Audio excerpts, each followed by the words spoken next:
Enquanto permanecemos no Evangelho de Lucas e permanecemos em Lucas capítulo 22, o capítulo que narra os momentos finais do nosso Senhor Jesus antes de sua prisão, julgamento e assassinato, eu preciso dizer que nem tudo é guerras claras.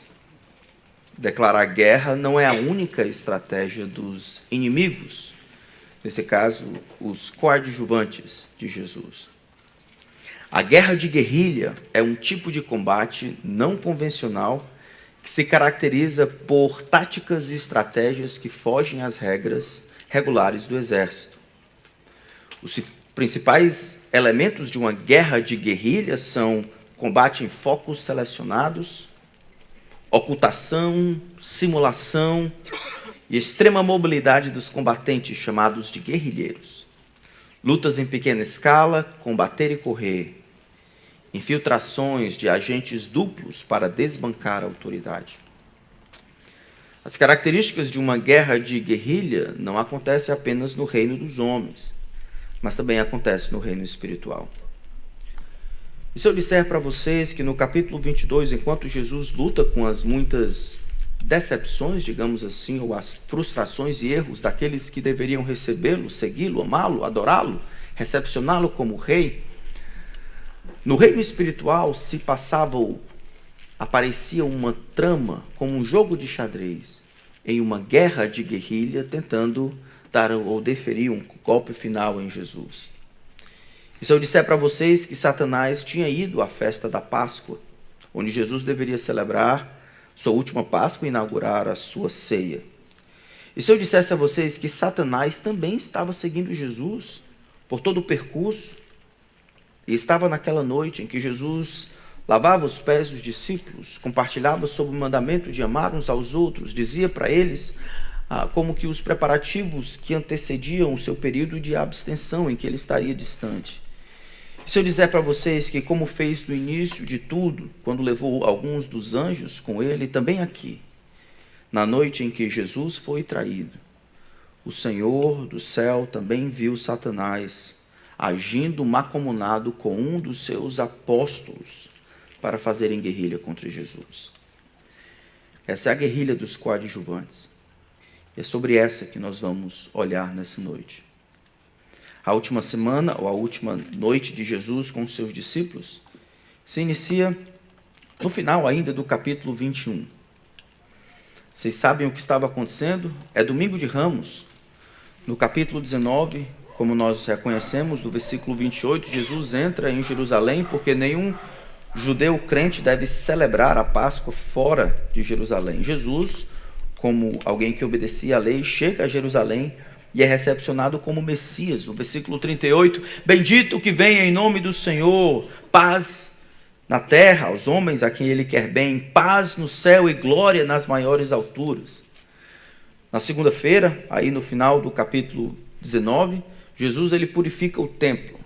Ele purifica o templo daqueles que estavam vendendo, estavam lá não para doar, mas para receber e fazer dinheiro com as ofertas que eram dadas para os sacrifícios, naquele período em que estava bombando a cidade. No capítulo 20, nós encontramos Jesus já na terça-feira discutindo com os fariseus, discutindo com os líderes religiosos. É na terça-feira da última semana da vida de Jesus que ele passa a maior parte do tempo discutindo com os fariseus sobre a quem tributo, sobre a imagem de Deus, sobre o que é importante, sobre a identidade do Messias, sobre o filho de Davi, sobre tudo. Na quarta-feira não sabemos muito, parece que ele vai para Betânia, e aí chegamos na quinta-feira.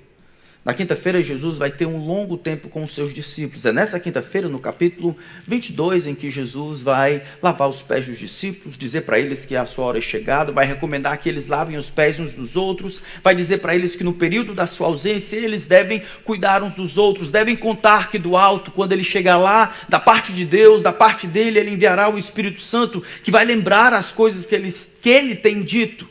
Haverá um período de ausência, o mundo estará contra eles, mas Jesus assegura: eu venci o mundo. Esse longo tempo com os discípulos, em que Jesus frisa os discípulos, não estava sendo desassistido pelo maioral dos demônios.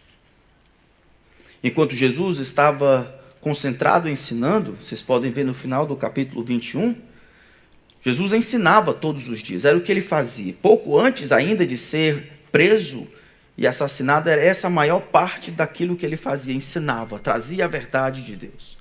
E aí no versículo 1 do capítulo 22, estava próximo à festa dos pães sem fermento, chamada Páscoa.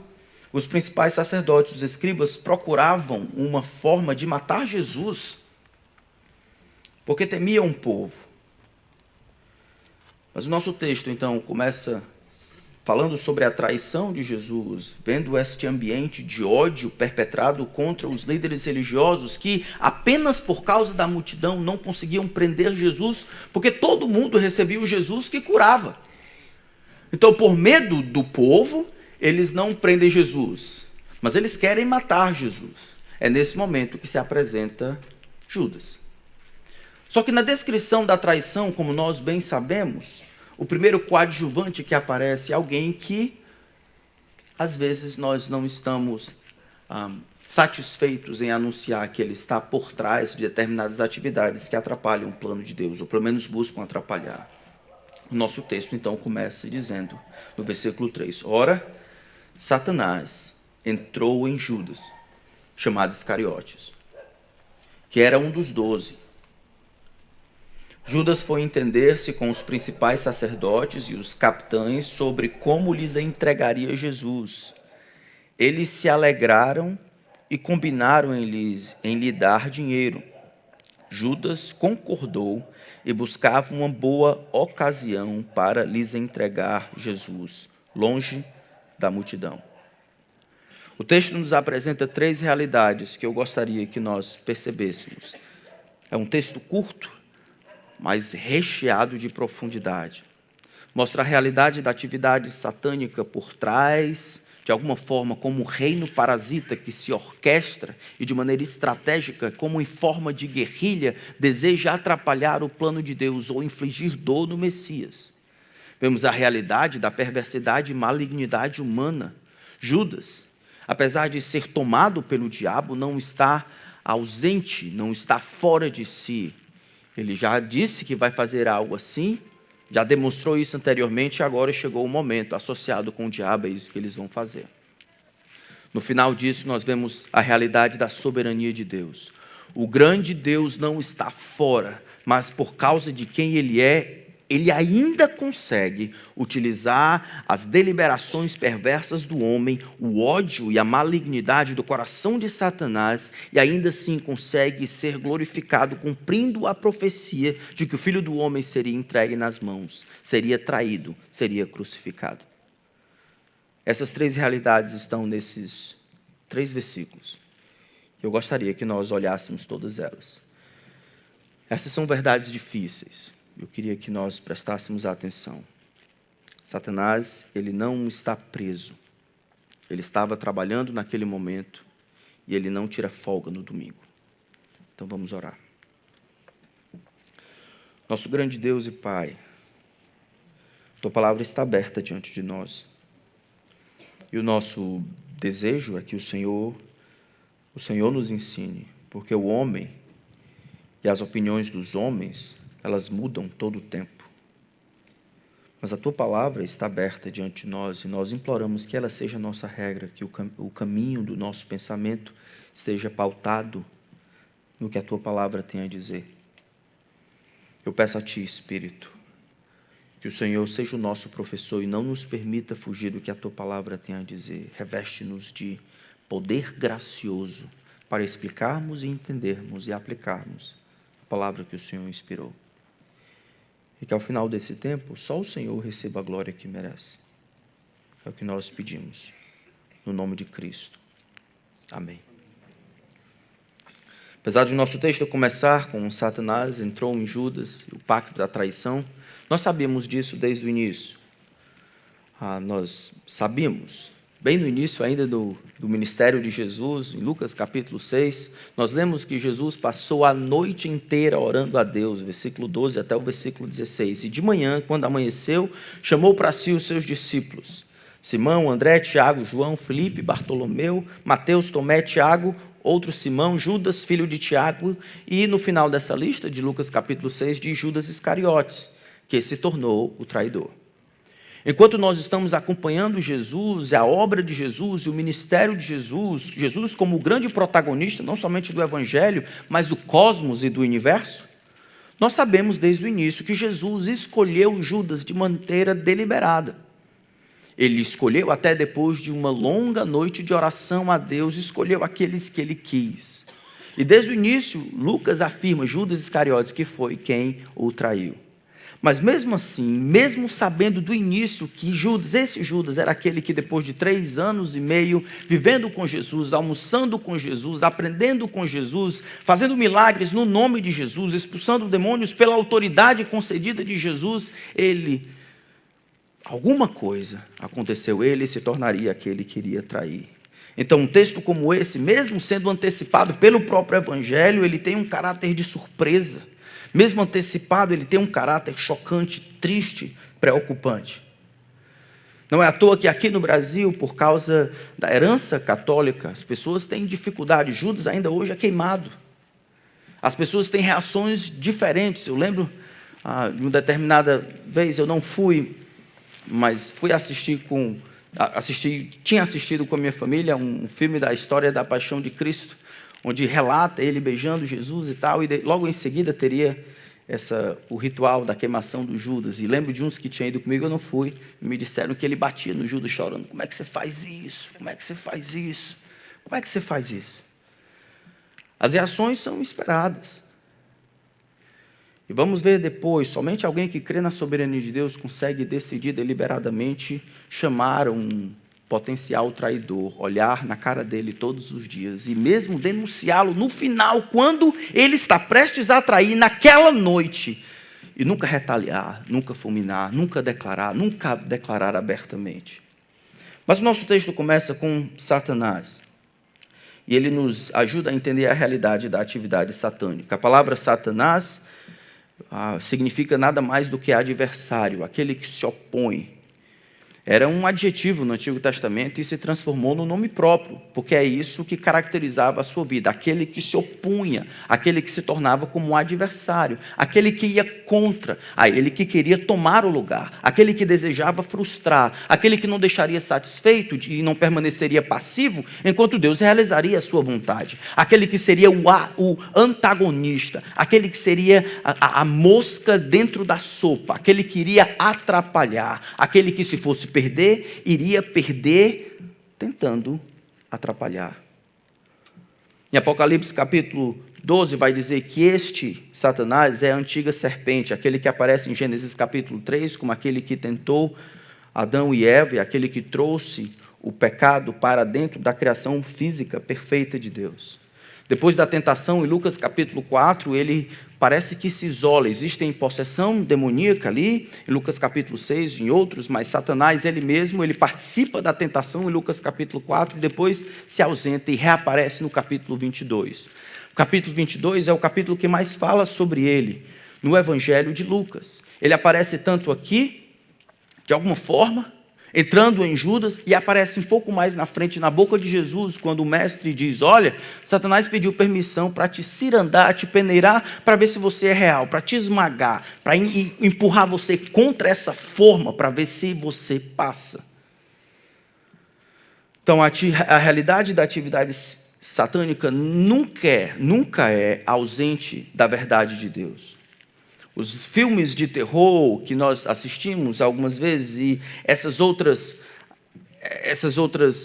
vou dizer, propagandas que fazem, às vezes nos dão a entender de que essas coisas são fictícias. Mas Satanás é tão real quanto o próprio Deus. Ele não está em equilíbrio, ele é uma criatura de Deus, mas sua atividade é permanente.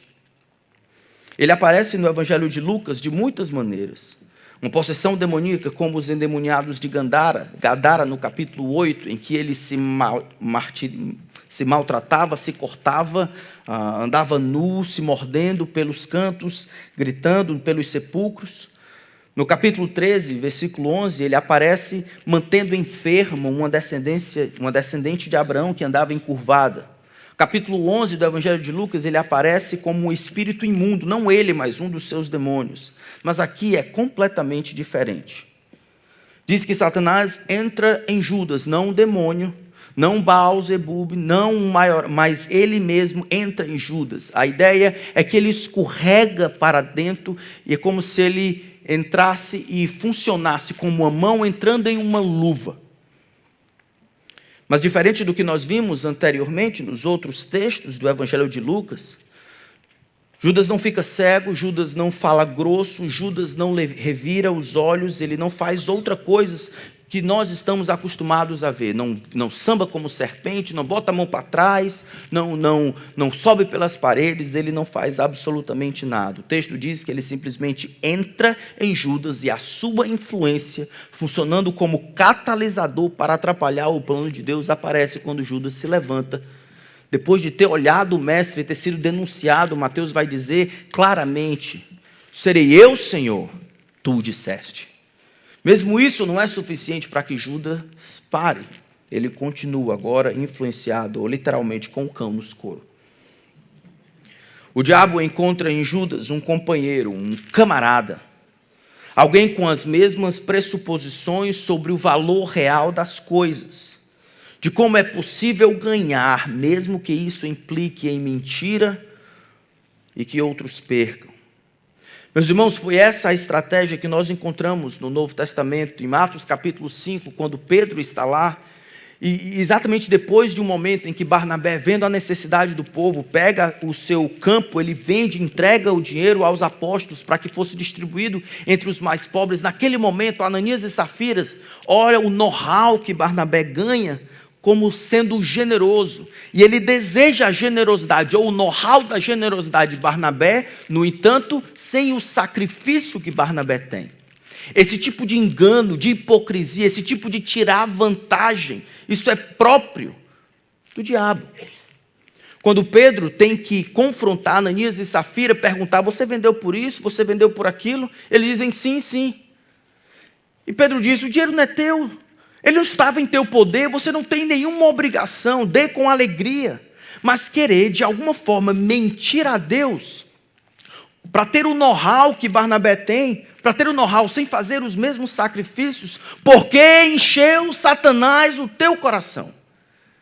E a estratégia parece que, nos capítulos primeiros, ele empurrando a igreja por meio da perseguição, procurando destruí-la por meio de matar determinadas pessoas, colocando outras no cárcere, a igreja só aumenta. Capítulo 2, capítulo 4, capítulo 3, a igreja aumenta. Então, de dentro para fora, causando uma guerra, uma guerrilha intestinal, Satanás deseja se infiltrar por meio de corações frágeis, enganados, incautos, tolos, mentirosos, hipócritas, e destruir a igreja de dentro para fora. Mas ele já tinha tentado com Judas, captando o coração daquele que estava lá, que conhecia Jesus. Ele encontra em Judas um parceiro, alguém que pode falar a mesma língua, com os mesmos objetivos, alguém com disposição de ganhar em cima do outro. Pode ser fama, pode ser know-how, pode ser qualquer coisa. Essa é a estratégia comum do adversário de Deus. O Senhor nos livre, ele se infiltra nas provações, transformando as provações de alguma forma em tentação, no mesmo problema, na mesma doença, na mesma dificuldade. Enquanto o grande Deus provisiona tudo o que nós precisamos em Cristo para passarmos por aquela provação, dando glória ao Senhor, trazendo benefício à própria alma e testemunhando da sua santidade àqueles que estão ao nosso redor. Aqui do lado, Satanás e seus demônios tentam se infiltrar e vão oferecer determinadas saídas, outras. E o nosso coração agora encontra um aliado que deseja atrapalhar o que Deus está fazendo. Provações transformando em tentações. Provações não foram criadas para nos diminuir, mas Ele trabalha de dentro para fora para produzir esta guerra.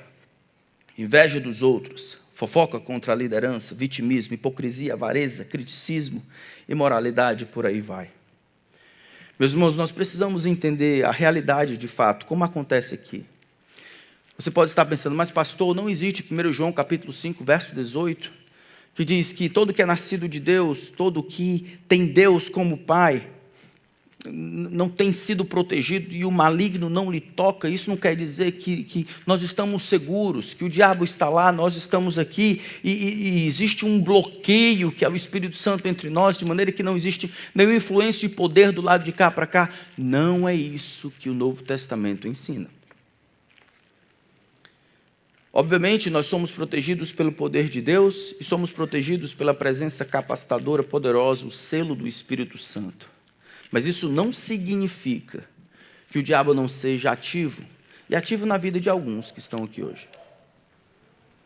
O texto que nós vemos de maneira clara, Mateus capítulo 16, quando Pedro ele está lá, e ele tenta remover a dificuldade da vida de Jesus, Jesus dizendo, olha, a gente está indo para Jerusalém, eu vou ser morto, eu vou ser preso, eu vou ser rejeitado pelos principais sacerdotes, pelos escribas, eu vou ser traído.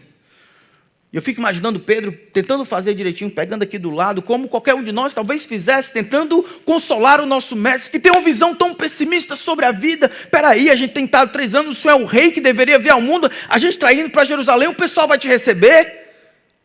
Tem pena de ti mesmo. Está meio bola murcha. A vida é difícil. Não, faz cara de Hulk.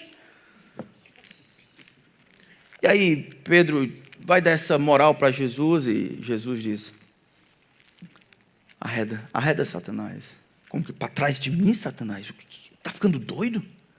Ele percebe que por trás daquilo que Pedro está dizendo, existe ainda a influência do diabo, tentando tirar Jesus da cruz.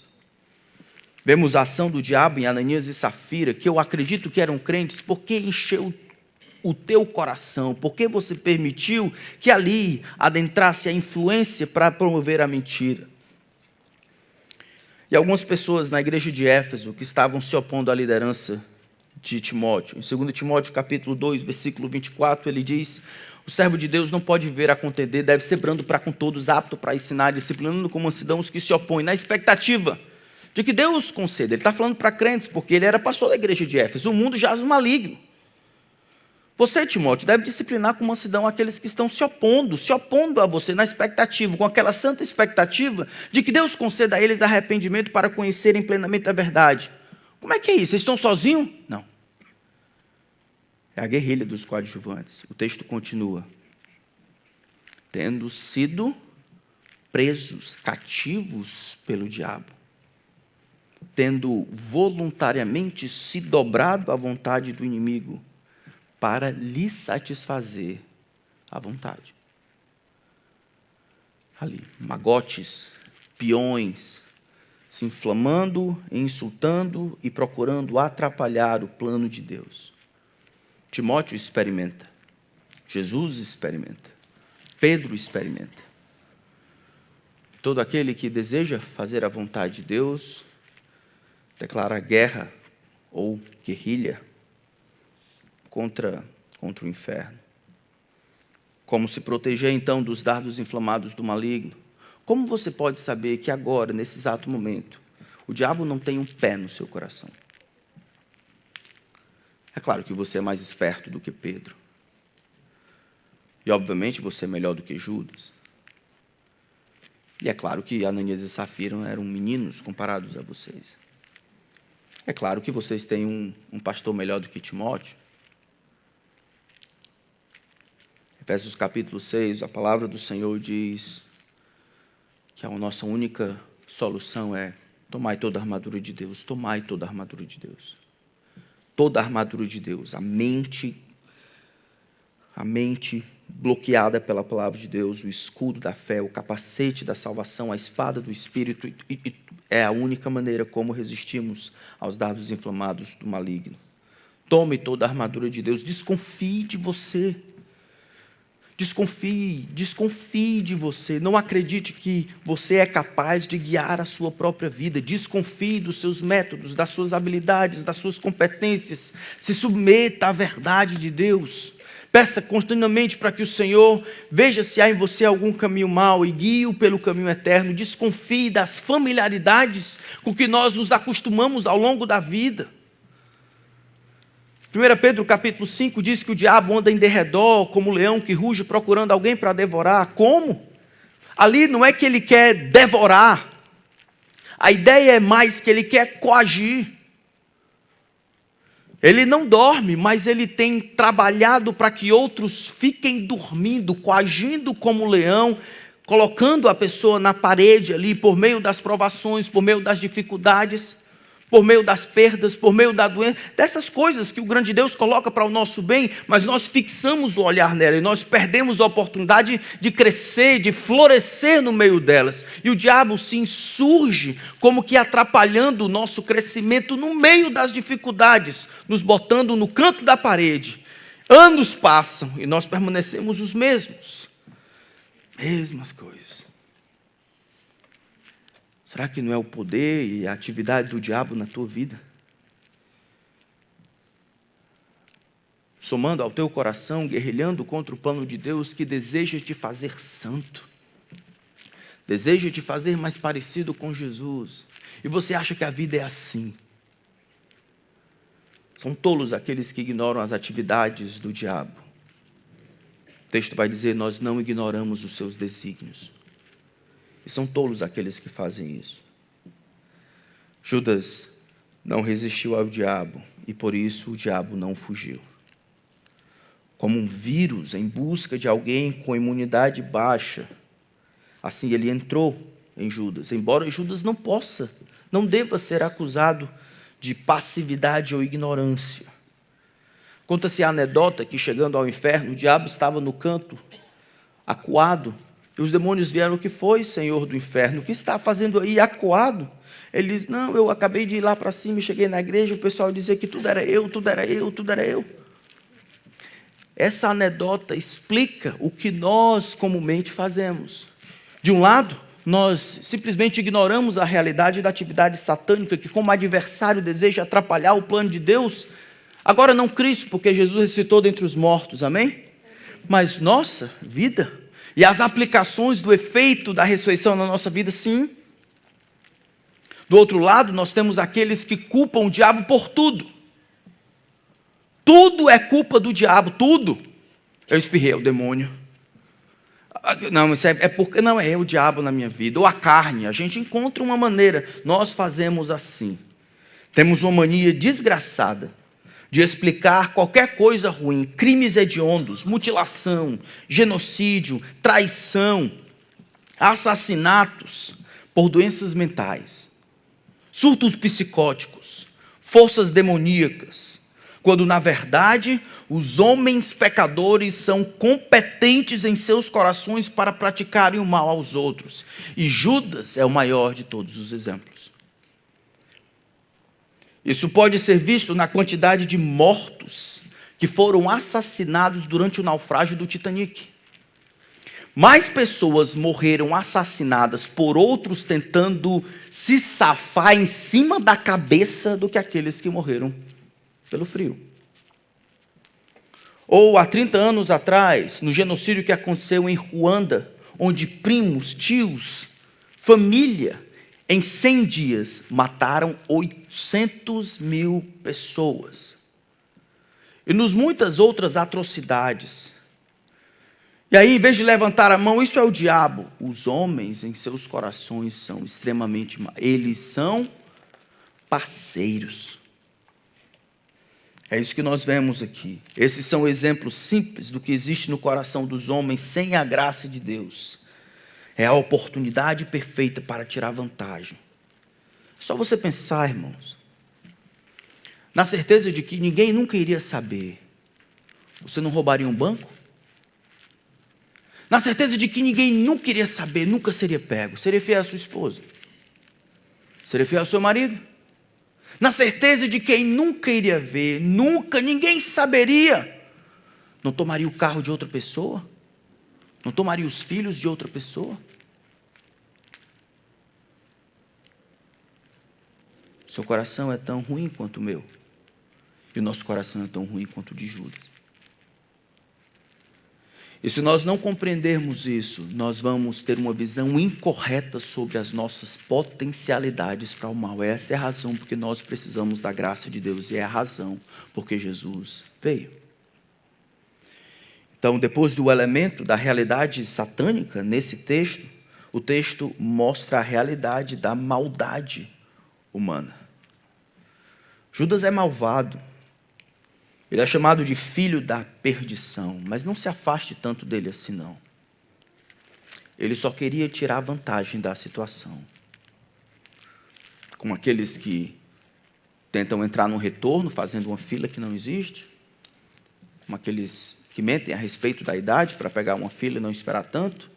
Como aqueles que falam alto e gritam ou fingem dor para entrar na frente do atendimento médico. Como aqueles que mentem a respeito do imposto de renda, como aqueles que mentem a respeito. Ele só queria tirar vantagem da situação. O texto, do nosso texto, no versículo 3, ele diz: ora, Satanás entrou em Judas, ele estava ativo, chamado Iscariotes, que era um dos 12, o ciclo menor ali, onde Jesus chamou a dedo, entregou para eles determinados mistérios, por meio das parábolas e explicações que não tinha dado para outros. Mas olha o versículo 4. Judas foi entender-se com os principais sacerdotes e os capitães sobre como lhes entregaria Jesus. Onde está o diabo aqui? Está em Judas. E onde está Judas?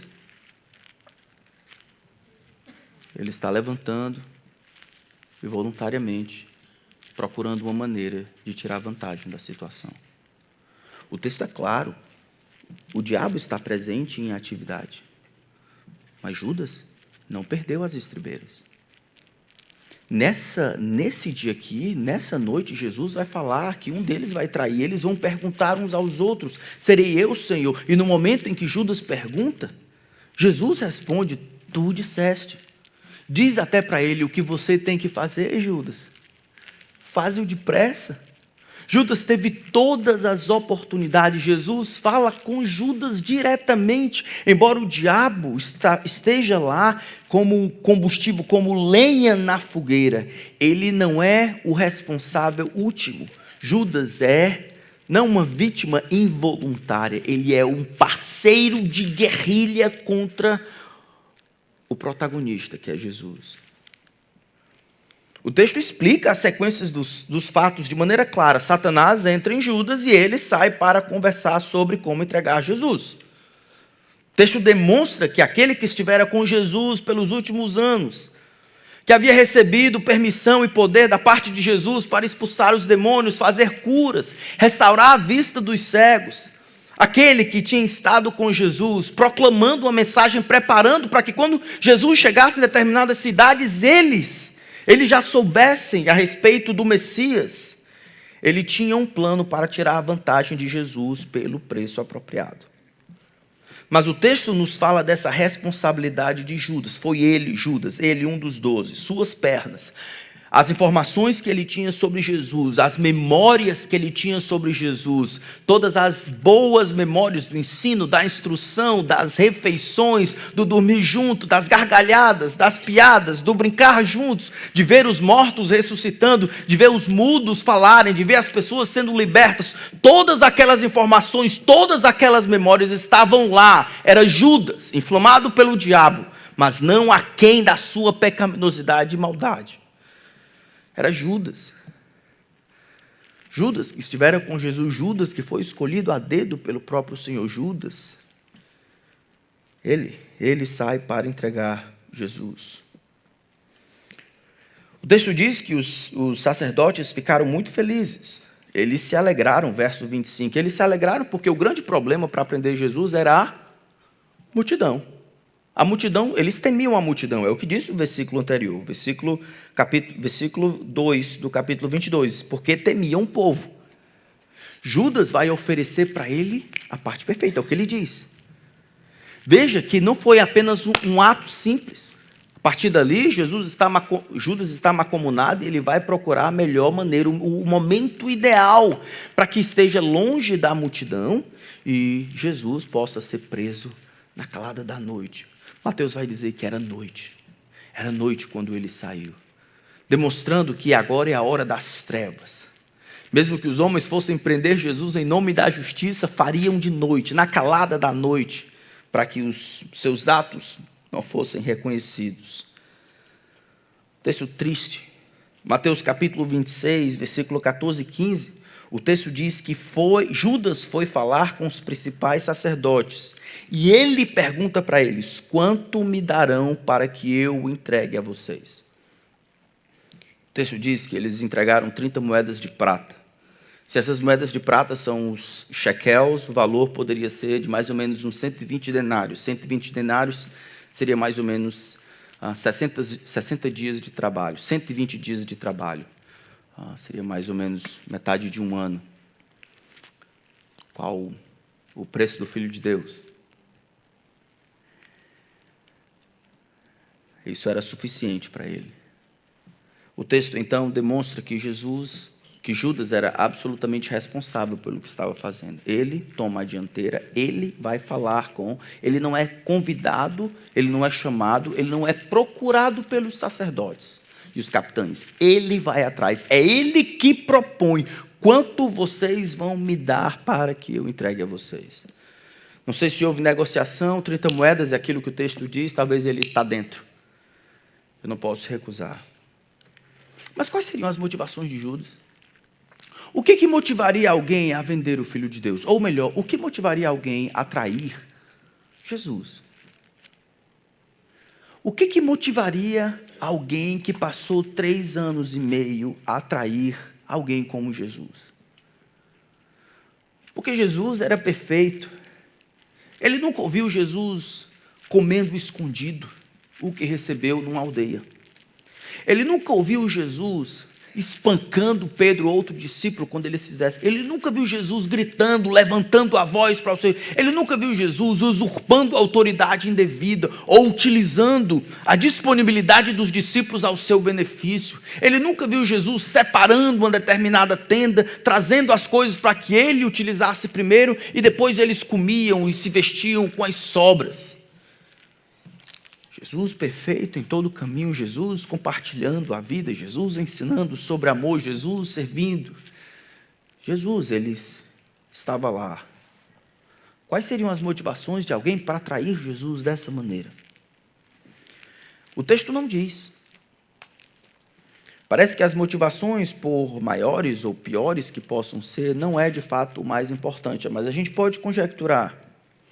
Mateus 26, o texto que eu já recitei, fala da iniciativa de Judas para atrair Jesus e a sua disposição de ganhar algum dinheiro em cima. João capítulo 12, verso 4, quando uma mulher derrama um vaso de alabastro, muito caro, né? De nardo puro, nos pés de Jesus, ele diz: que esse desperdício? Podia ter sido vendido isso por um valor grande até, e dado aos pobres. E João diz, ele está dizendo isso, ele disse isso não porque tivesse amor pelos pobres, mas porque era ladrão. E sendo ladrão, ele tirava as coisas que era colocado na bolsa. É um mistério, por que Jesus permitiu que Jesus sabia desde o começo.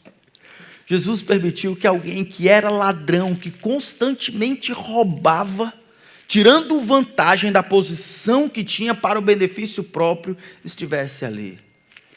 Mas o caráter de Judas não aparece apenas aqui. Era um homem egoísta, um homem centrado em si mesmo, um homem sem escrúpulos, um homem que estava disposto a fazer qualquer coisa, desde que no final ele tivesse um pouco para ele. Existe a lei do Gerson. Judas foi aquele que inventou. Ele tentou tirar vantagem até de Jesus, do Filho de Deus. Ele viu o que havia acontecido alguns dias atrás, quando Jesus entra em Jerusalém, viu o aplauso do pessoal entrando e viu as ramas de palmeira. Ele deve ter pensado: rapaz, vai bombar aqui, eu sou um dos 12, meu irmão, vai ser massa. Vamos fazer um bocado disto. Mas pelo diálogo que Jesus tem com os fariseus e as expectativas que eles tinham, não é a expectativa que Jesus está dizendo. Na verdade, no final daquelas conversas, na terça-feira, Jesus diz: vocês não estão fazendo direito, vocês estão atrapalhando, eu vou tirar o reino de vocês e vou entregar a outros que produzam seus frutos. Judas pensou: agora terminou tudo. Meu irmão, vão matar. Ele deve ter ouvido o burburinho: rapaz, estão querendo matar Judas, estão querendo aí, vão prender e tal. Rapaz, eu vou ficar sem nada. Eu sei que eu tenho feito meu pé de meia roubando do que dão para Jesus nos últimos 3 anos e meio, mas quem ama o dinheiro nunca se farta dele. Um pouquinho mais, assim, vou dar um up aqui, né? Uma investida grande. E é o que acontece. O reino não veio da maneira que ele queria, e ele tinha investido 3 anos da vida, então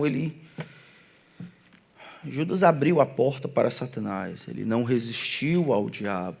Jesus, irmãos, deveria sofrer. Como estava profetizado, Jesus deveria ser traído, como estava profetizado. Mas Judas não precisaria se tornar o traidor. O Filho do Homem deveria ser entregue, como estava profetizado. O Filho do Homem deveria ser traído. Mas o texto explica que Judas, ele não precisaria se transformar no traidor. Judas tinha interesses egoístas em seguir Jesus. E por causa disso, ele utilizou-se de Jesus para ganhar alguma coisa. Como é que eu posso juntar essas duas coisas, meus irmãos? Como é que eu junto a compreensão da soberania do grande Deus, o trabalho do diabo entrando em Judas e da disponibilidade, da avareza, do engano, do egoísmo de Judas, macomunando com o diabo para cumprir uma profecia? Como é que eu lido com a responsabilidade que Judas tem, ao mesmo tempo que ele se torna voluntariamente o cumprimento de uma profecia que falava de que o Filho do Homem seria traído e rejeitado, traído por um dos seus amigos? Como é que eu lido com essas duas coisas? A palavra de Deus, ela não vê um problema em perceber a soberania de Deus, ele como responsável último, o orquestrador, mesmo que não seja a causa primária, pode ser secundária, das coisas, mesmo os pecados dos homens, e a responsabilidade do homem que age de acordo com o seu coração, e nessa rivalidade contra Deus, ainda consegue de alguma forma cooperar e contribuir para aquilo que Deus soberanamente traçou. Soberania de Deus e responsabilidade humana, elas caminham juntas. Quando eu nego a soberania de Deus e eu avulto a liberdade libertária do homem, eu coloco Deus acima, o homem acima de Deus, e Deus perde. Quando eu elevo demais a soberania de Deus a ponto de anular e transformar o homem em robô, eu removo do homem a responsabilidade que ele precisa, que ele deve ter, e de fato tem, para ser responsabilizado pelos seus atos diante de Deus no final da vida. O que eu faço? Perguntaram uma vez para Spurgeon: o que é que fazemos? Como é que nós, me diga, como é que você reconcilia? Como é que você concilia a soberania de Deus e a responsabilidade humana? Sua resposta foi: ninguém concilia amigos. Ou seja, eles estão juntos. E o nosso texto fala disso. No versículo 5, ele diz: eles se alegravam e combinaram em lhe dar dinheiro. Judas concordou e buscava uma boa ocasião para lhe entregar Jesus. Uma ocasião que era favorável. Quem é que orquestra as ocasiões em última instância? Quem é? É Deus. Judas não está agindo à revelia ou à parte da soberania do grande Deus. Ele está procurando e assim sendo responsável por procurar, por arquitetar, por planejar a melhor maneira de entregar Jesus, de ganhar o melhor ou o máximo em cima de Jesus, e as multidões não estão lá. Ao mesmo tempo, o grande Deus, ele permite que essas coisas aconteçam. Ele não está distante disso. No versículo 22 desse capítulo, Jesus diz até assim, versículo 21 do capítulo 22, mas eis que a mão do traidor está comigo à mesa. E ele diz, pois o Filho do Homem vai, segundo está determinado, vai ser traído, mas ai daquele por quem ele está sendo traído. Ele vai, porque a profecia diz, porque ele deve, isso é a soberania de Deus. Mas ai daquele por meio de quem este tomou uma decisão voluntária e livre, seguindo o curso do seu coração, e ele será responsável. É nesse sentido que Judas era melhor que ele nem tivesse nascido. Para ver Jesus e andar com Jesus e aprender de Jesus e ter todas as oportunidades que teve. E se ele for julgado de acordo com a enormidade das revelações que recebesse, e se ele fosse julgado com base na grandeza das oportunidades que alguém teve, e se ele fosse julgado pelas possibilidades e oportunidades que ele teve de aprender a adorar e amar a Deus e se submeter àquele que caminhou com ele 3 dias, e ele deliberadamente resolvesse trair esse amor e ganhar por cima daquele que lhe havia criado,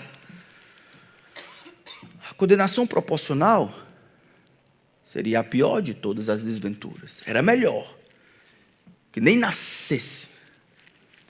Era melhor que fosse como um aborto. Era melhor que sua existência não tivesse início. Para deliberadamente negar aquilo que Deus deu para ele, as oportunidades que Deus deu para ele. Então nós temos a realidade dessa soberania de Deus. As 2 verdades são ensinadas pela palavra de Deus e nós ficamos com as 2. Com esse acordo em vigor, os líderes só precisam de uma boa oportunidade. A negociação levou à traição. Interessante, a celebração da salvação nacional, como era o caso da Páscoa, se torna a ocasião para uma conspiração para prender o rei e condenar Jesus. A liderança segue um plano de assassinato em nome da justiça, porque o pecado sempre distorce a realidade. E como se fosse de novo essa partida de xadrez, essa guerrilha dos coadjuvantes, essa partida de xadrez cósmica chega ao seu momento crucial. Satanás colocará Jesus em xeque. Mas Jesus fará o movimento final, que para Satanás significa xeque-mate. O Senhor, em sua soberania, permitindo que o seu amigo lhe traia e permitindo que o diabo conduza e trabalhe nas coisas, ele não está aquém, mas utilizará todas essas coisas para ser conduzido àquilo que foi profetizado. A serpente deve ferir o seu calcanhar, mas ele, em luta, esmagará a cabeça da serpente de uma vez por todas. Só um Deus soberano consegue fazer isso. Só um Deus que sabe o fim desde o começo, só um Deus que além da nossa compreensão, consegue utilizar mesmo o ódio e a repulsa de alguém, como Judas e Satanás, para que eles sejam culpados e responsáveis e responsabilizados por esse mal, mas consegue triunfar sobre isso, trazendo glória a si mesmo. Que grande Deus, irmãos, nós servimos. Satanás e Judas, mesmo com todo o seu ódio contra Jesus e o seu plano, eles não estão fora do plano de Deus. E Jesus, embora condene Judas e o diabo por suas ações, não perde a confiança na soberania de Deus. Diante do traidor, ele não blasfema. Ele não fulmina Judas. Ele acorda com ele todos os dias, alimenta, ajuda. Ele não reclama, não se vinga, não fica ressentido, não é amargurado, mas recebe aquela traição como meio de confirmar e descansar a sua crença na soberania de Deus. É como se soubesse, O plano que Deus traçou para mim inclui uma traição. E o traidor está comigo, ele deve ser o meu amigo. Ele estará entre os 12. Ele será um dos meus. E eu não vou lutar contra aquilo que Deus desenhou para mim. Eu vou continuar crendo na soberania de Deus. Eu preciso perguntar, irmãos, quando eu sofro traição? Quando você sofre traição? Quando você é traído pelos seus filhos, seus amigos, patrões, colaboradores, esposa, marido, pais. Existe uma maneira de glorificar a Deus e muitas outras que não trazem glória a Deus. Então, muito cuidado com o seu coração. Quando ele é alimentado por sentimento de justiça própria, de merecimento, de orgulho, de ressentimento, ele fica aberto à atuação do diabo na sua vida. A história de Judas, irmãos, nos alerta a respeito de muitas coisas. Nos alerta contra o que eu chamo de determinismo cristão, de que o tempo de exposição ao Evangelho é igual à salvação eterna. De que porque os meus filhos vêm para a igreja comigo desde cedo, isso, de maneira absoluta, vai determinar a salvação dele. A salvação é um ato unilateral da graça de Deus, oferecido livremente por Deus e sua prerrogativa de salvar o pecador. A nossa é clamar por misericórdia. A dele é conceder misericórdia a quem ele quer. A história de Judas também nos alerta contra a salvação por igrejamento. Talvez você ache que por estar aqui e ser da galera, e saber João 3,16, e saber determinadas coisas, e gostar de teologia, e até conhecer o pastor, acha que você pode ser salvo por ser igrejado. Judas nos alerta que não é assim. Familiaridade não salva ninguém, apenas torna você mais condenável. A história de Judas também nos chama a atenção, a autorreflexão. Se somos discípulos por conveniência ou lucro, ou se amamos Jesus por causa daquilo que Ele é, ou por causa daquilo que Ele deu, ou por causa daquilo que esperamos que Ele me dê. Um marido, uma esposa, um filho, uma filha, um marido perfeito, uma esposa perfeita, dinheiro, saúde. E quando essas coisas não vêm, quando as frustrações vêm, eu faço biquinho, sabe de uma coisa? Eu vou me embora. Jesus não me deu o que eu quis. A história de Judas nos alerta contra o condicionismo cristão, que condiciona a minha obediência e piedade a quem eu me relaciono. Como se o problema fosse o outro. Judas estava caminhando com Jesus. E muito embora ele nunca viu Jesus pecando em momento algum, a piedade de Jesus não foi suficiente para condicionar Judas. A história de Judas nos diz que a culpa não é do seu marido, a culpa não é do seu pastor, a culpa não é da ausência de piedade do grupo de música, ou do seu vizinho, ou de qualquer outra pessoa. A culpa do seu pecado é sua. É sua. A história de Judas também nos alerta sobre a existência de traidores no meio da comunidade. O perfil dos traidores são a familiaridade com aquilo que é santo, a familiaridade com as coisas que são santas, mas sem um compromisso interno. É o sorriso no canto, mas não existe louvor nos lábios. É o sorriso no canto, mas o culto ao Senhor é sacal, é triste, é simplesmente uma religiosidade. Acredito que a história de Judas nos lembra isso. Nos lembra que existem e sempre irão existir traidores no meio da comunidade. É a participação sem sacrifício, é o desejo de lucrar, de ganhar, ou influência, ou know-how, ou outras coisas, mais do que o desejo de doar. Mas o que mais me impressiona, meus irmãos, em tudo isso, é o fato de Jesus saber desde o início quem iria lhe trair. Não é chocante? Iria lhe trair de uma maneira completa, de uma maneira fatal, de uma maneira última. Iria lhe vender. Mesmo assim, ele aceita, como se voluntariamente demonstrasse para Judas que, Judas, você não precisa. As várias vezes que Jesus diz, um de vocês vai me trair, que anuncia, que até diz para ele, que se perde na cabeça dos outros, é como se desse a oportunidade. Judas, está vendo? Você está fazendo não porque eu não avisei, não porque eu não sei, você está fazendo porque você quer. Por isso você se torna responsável por isso. Mas eu acredito que ele passa por isso, ele passa por essa traição, para que se torne um sumo sacerdote perfeito. No livro de Hebreus, no capítulo 2, versículo 17 e 18, a palavra de Deus diz assim: por isso mesmo, era necessário que em todas as coisas, ele, Jesus, se tornasse semelhante aos seus irmãos, para ser misericordioso e fiel, sumo sacerdote nas coisas referentes a Deus, e para fazer propiciação pelos pecados do povo.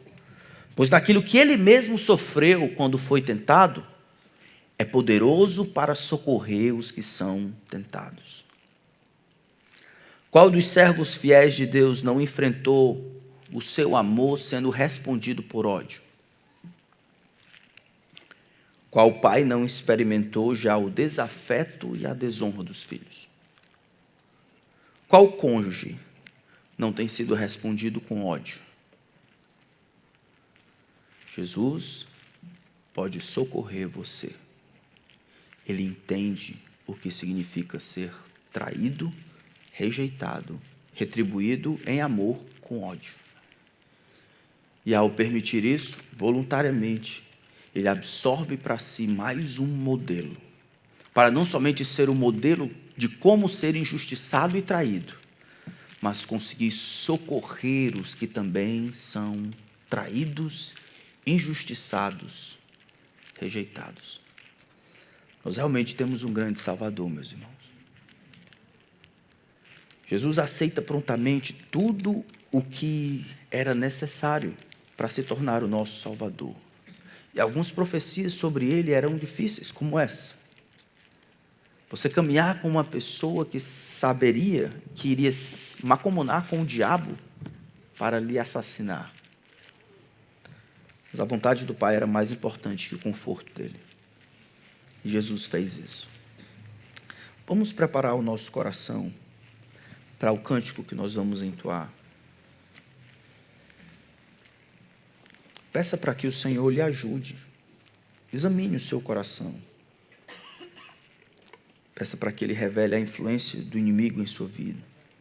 E o quanto que você tem deixado que ele participe.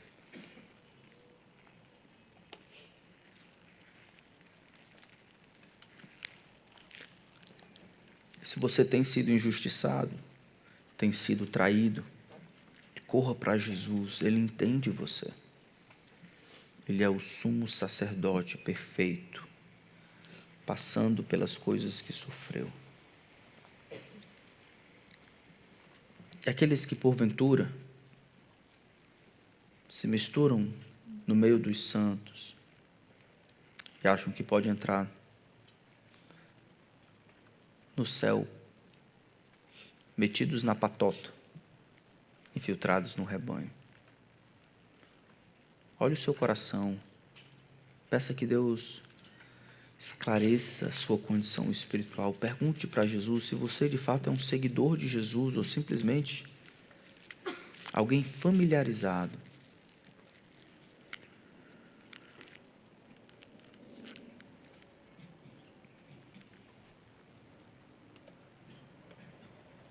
Senhor Deus, nós precisamos da Tua ajuda,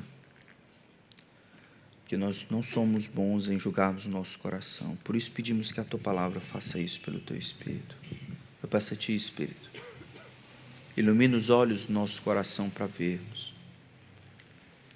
e não nos tornarmos participantes dessa guerrilha das criaturas contra o Criador e não somarmos força com o inimigo das nossas almas, que mente para nós, achando que tem qualquer vantagem na desobediência, quando na verdade ele só quer nos usar. O nosso amigo é Jesus, aquele que nos amou até o fim, ao ponto de derramar o seu sangue, aquele que revelou o seu plano redentor, aquele que sofreu em nosso lugar por causa dos nossos pecados,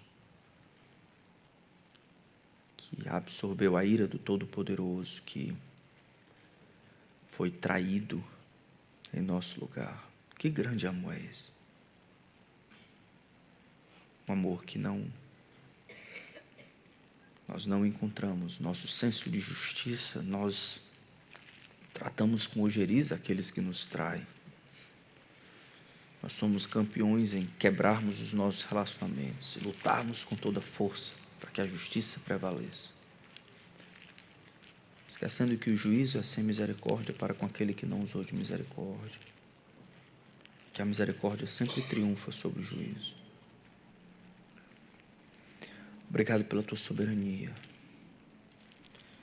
que é o travesseiro do nosso coração atribulado. A economia muda, os governantes mudam, a saúde muda, as pessoas mudam, mas o Senhor permanece eternamente. Senhor de toda a terra, teus olhos que passeiam tudo, não somente observam coisas, mas trabalham para que todas as coisas cooperem para o teu bem. Então nos ajuda, Senhor, a recebermos de bom grado tudo que o Senhor tem preparado para nós. Os amigos e aqueles que são traidores. Nos ajuda como igreja a estarmos preparados para identificarmos e removermos do nosso meio aqueles que parecem dos nossos, mas seguem Judas. Te entregamos nossa igreja, nosso coração. Em nome de Cristo. Amém.